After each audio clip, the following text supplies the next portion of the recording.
देश के अंदर जो गवर्नमेंट ऑफ इंडिया है वो किसी के बाप की नहीं, और गवर्नमेंट ऑफ इंडिया का मतलब भारत की सरकार नहीं है। गवर्नमेंट ऑफ इंडिया का मतलब है भारत की मानवीय व्यवस्था।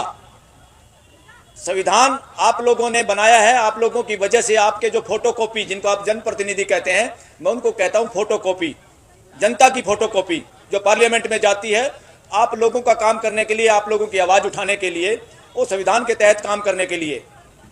तो सबसे पहले तो इस देश में अगर कोई मालिक है, अगर कोई राजा है, तो वो इस देश के 140 करोड़ लोग हैं, बाकी कोई नहीं है।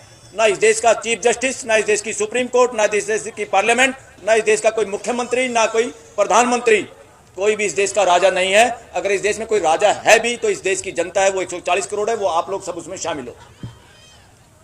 ये हमारा संविधान कहता है, ये मैं अपने पास से बात नहीं कर रहा।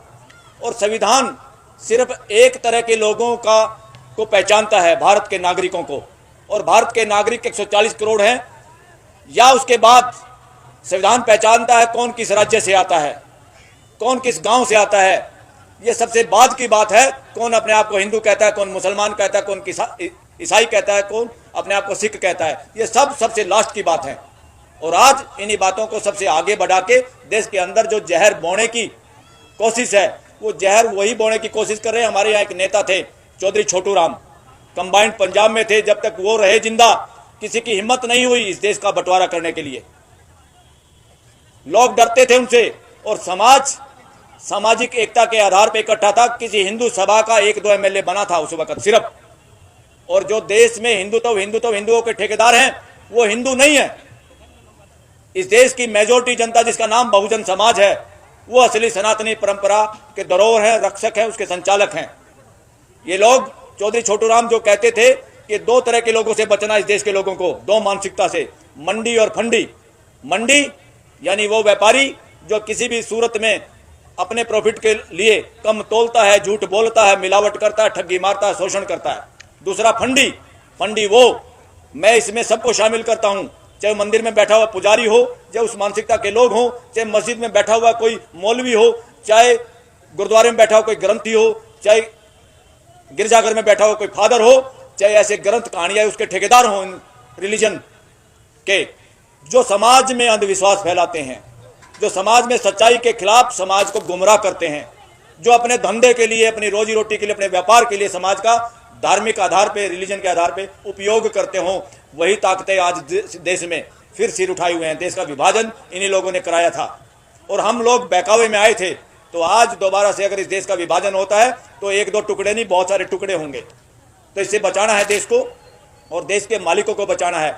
जब किसी घर के मालिक के चौकीदार काम ना करें, उसका अकाउंटेंट काम ना करे, उसका सिक्योरिटी गार्ड काम ना करे, तो घर के मालिक को खुद जागना होता है। घर का मालिक है इस देश के 140 करोड़ लोग, और इस घर के चौकीदार, सिक्योरिटी गार्ड, कर्मचारी और अकाउंटेंट कौन है? वो सीएम है, पीएम है, एमएलए है, एमपी है, ऑफिसर हैं।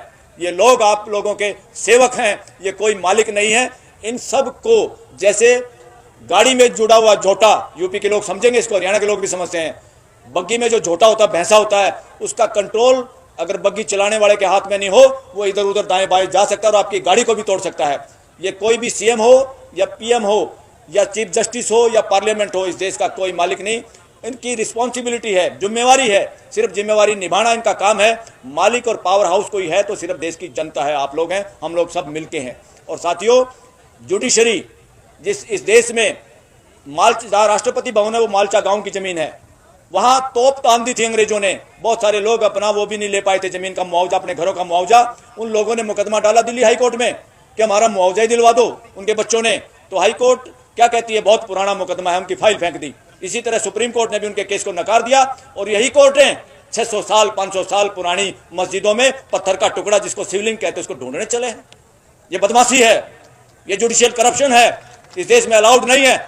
ऐसे जजों का सर्वे करना होगा जो इस देश को बांटना चाहते हैं। उसी दिन मुकदमा सुनते हैं, उसी दिन अपॉइंट करते हैं कमिश्नर, उसी दिन सर्वे करवाते हैं। ये बदमाशी है। सर्वे जजों का करना पड़ेगा कि कौन मनुवादी कौन वरुणवादी बेस में छुपे हुए हैं जुडिशरी के अंदर। और जुडिशरी का काम है जब ये लोग बदमाशी करें, कॉन्स्टिट्यूशन के हिसाब से कानून ना बने, कॉन्स्टिट्यूशन के हिसाब से सरकार ना चले, तब जुडिशरी की ड्यूटी है, मर्जी नहीं है। कोर्ट किसी के बाप की नहीं है, जजों के बाप की नहीं है, वकीलों के बाप की नहीं है, देश के लोगों की कोर्टें हैं। उनको संविधान के लिए काम करना होगा। अगर वो नहीं करते तो हम